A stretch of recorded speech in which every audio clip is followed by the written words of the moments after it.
काही दिवसांपूर्वीच राष्ट्रवादी काँग्रेसचे माजी नगरसेवक वनराजदादा आंदेकर यांची पुण्यातील नानापेठ या मध्यवर्ती भागात निर्घृण हत्या करण्यात आली. पुण्यात आपल्या सर्वांना मारणे टोळी आणि मोहोळ टोळी यांच्यातील वाद परिचित आहे, परंतु मोहोळ आणि मारणे टोळीपेक्षाही सर्वात जुनी टोळी ती म्हणजे आंदेकर टोळी आहे. या टोळीला भरपूर जण ए कंपनी म्हणून देखील ओळखतात. वनराज आंदेकर यांच्या हत्येनंतर आंदेकर टोळीची चर्चा संपूर्ण भारतात होत आहे. वनराज आंदेकर यांच्या आयुष्याची बायोग्राफी सांगणारा व्हिडिओ आपण बनवलेला आहे. त्या व्हिडिओची लिंक वरती आय बटन मध्ये, खाली डिस्क्रिप्शन मध्ये व कमेंट बॉक्स मध्ये दिलेली आहे. तो आपला व्हिडिओ सर्वांनी नक्कीच बघा. आंदेकर गँग ही पुण्यातील सर्वात जुनी व पॉवरफुल गँग पैकी एक आहे, जी आज देखील चालू आहे. परंतु 60 आणि 70च्या दशकात आंदेकर टोळी बरोबर बऱ्याच नवीन टोळ्या होत्या. आधी त्यांच्याविषयी आपण थोडक्यात जाणून घेऊया. पुण्यात सर्वात पहिली टोळी उभी राहिली ती नारायण जगताप या भाजी विक्रेत्या व्यक्तीची. त्याचबरोबरीने त्यावेळेची सुप्रसिद्ध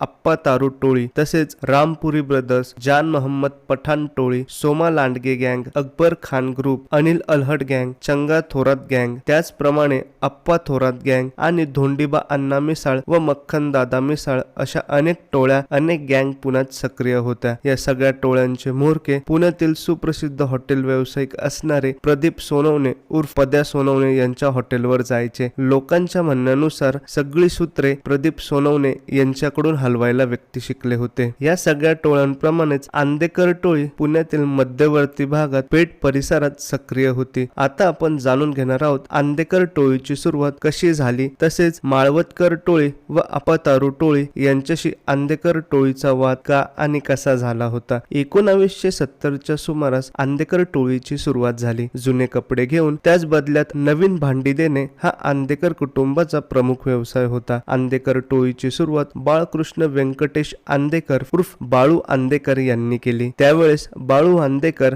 आणि अप्पा तारू टोळी यांच्यामध्ये वाद होता. त्यावेळी अनेक युद्ध या टोळ्यांमध्ये झाले होते. अशातच बाळू आंदेकर यांनी अप्पा तारू टोळीतील मास्टरमाइंड असलेले बाळू कांबळे यांची हत्या केली व पुण्यात एक हाती सत्ता प्रस्थापित केली. पुण्यातील मध्यवर्ती भागात वर्चस्व म्हणजेच अख्ख्या पुण्यात वर्चस्व असल्यासारखं होतं. आंदेकर गँगची दहशत पुण्याच्या वेगवेगळ्या भागांमध्ये पसरली होती. आंदेकर टोळीमध्ये त्यावेळी प्रमोद माळवतकर ही व्यक्ती देखील काम करत होती, परंतु काही कारणांमुळे प्रमोद माळवतकर व बाळू आंदेकर यांच्यात बिनसलं. प्रमोद माळवतकर हा आंदेकर टोळीतून बाहेर पडला व त्याने स्वतःची गँग चालू केली. अशातच बाळू आंदेकर यांनी प्रमोद माळवतकर यांच्या वडिलांना मारले व या घटनेचा बदला म्हणून प्रमोद माळवतकर टोळीने 17 जुलै 1984 रोजी आंदेकर टोळीचे सर्व असणारे बाळू आंदेकर यांची कोर्टाच्या आवारात तलवारीच्या सहाय्याने भर दिवसा हत्या केली. या हत्येच्या नंतर प्रमोद माळवतकर टोळीचा दबदबा पुण्यामध्ये अत्यंत जोरात वाढू लागला. पुण्याच्या बाहेर देखील प्रमोद माळवतकर टोळी आपले हातपाय पसरू लागले. बाळू आंदेकर यांच्या हत्येनंतर आंदेकर टोळीची धुरा सूर्यकांत उर्फ शिवभक्त बंडू अण्णा आंदेकर यांच्या हातात आली. बाळू आंदेकर यांच्या हत्येचा बदला म्हणून प्रमोद माळवतकर टोळीतील 6 जणांची हत्या झाली. पुढे 1997 रोजी पुणे पोलिसांनी प्रमोद माळवतकर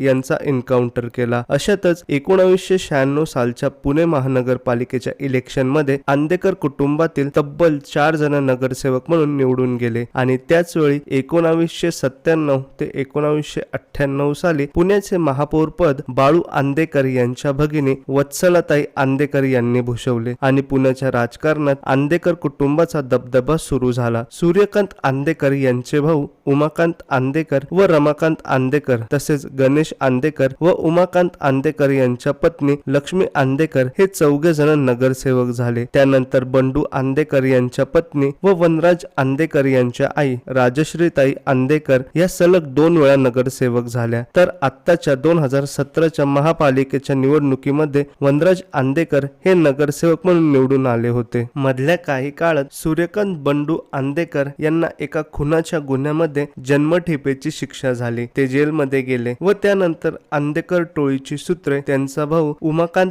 आंदेकर यांच्याकडे आली. उमाकांत आंदेकर संपूर्ण पुण्यात अत्यंत लोकप्रिय होते. कुणी कुठल्याही अडचणीत असल्या तर ते त्यांच्यासाठी धावून जायचे. चौकात उभे राहून गोरगरीब अतिसामान्य लोकांचे प्रश्न सोडवायचे आणि आपल्या दारात आलेल्याला कधीच त्यांनी रिकाम्या हातांनी परत जाऊ दिले नाही. यामुळेच रमाकांत आंदेकर संपूर्ण पुण्यात लोकप्रिय होते. कोरोना काळात त्यांचे दुःखद निधन झाले. त्यावेळी सर्व लोक म्हटले की गोल्डन मनाचा गोल्डन माणूस आम्हा सगळ्यांना पोरका करून गेला. त्यानंतर आंदेकर टोळीची सूत्रे वनराज व कृष्णराज आंदेकर यांच्या हाती आली. अशातच बंडू अण्णा आंदेकर हे जेलमधून देखील बाहेर आले व पुन्हा आंदेकर टोळीचा दबदबा वाढायला सुरुवात झाली. वनराज आंदेकर यांच्या हत्येमाग त्यांच्याच 2 सख्या बहिणी आणि त्यांचे दाजी होते. त्यामागे देखील एक किस्सा आहे. बंडू आंदेकर यांनी आपल्या 2 मुलींचा विवाह गणेश व संजय कोमकर यांच्याशी केला होता. त्यांना उमाकांत आंदेकर यांनी एक दुकान गिफ्ट म्हणून दिले होते. हे दुकान महानगरपालिकेच्या अतिक्रमण विभागाने पाडले, परंतु सर्वत्र चर्चा अशी होती की हे दुकान वनराज आंदेकर यांच्या सांगण्यावरून पाडण्यात आले आणि ह्याच गोष्टीचा राग मनात धरून वनराज आंदेकर यांची हत्या करण्यात आली. सध्या आंदेकर टोळीतील बंडू अण्णा आंदेकर, कृष्णकांत आंदेकर तसेच शिवम उदयकांत आंदेकर, अभिषेक उदयकांत आंदेकर, शिवराज उदयकांत आंदेकर असे व्यक्ती आहेत. 40 ते 50 वर्षांपूर्वी सुरू झालेली आंदेकर टोळी व त्या बरोबरीच्या अनेक टोळ्या संपल्या, परंतु आजही आंदेकर टोळी आहे. तर असा होता पुण्यातील सुप्रसिद्ध ए कंपनीचा इतिहास व वर्तमान.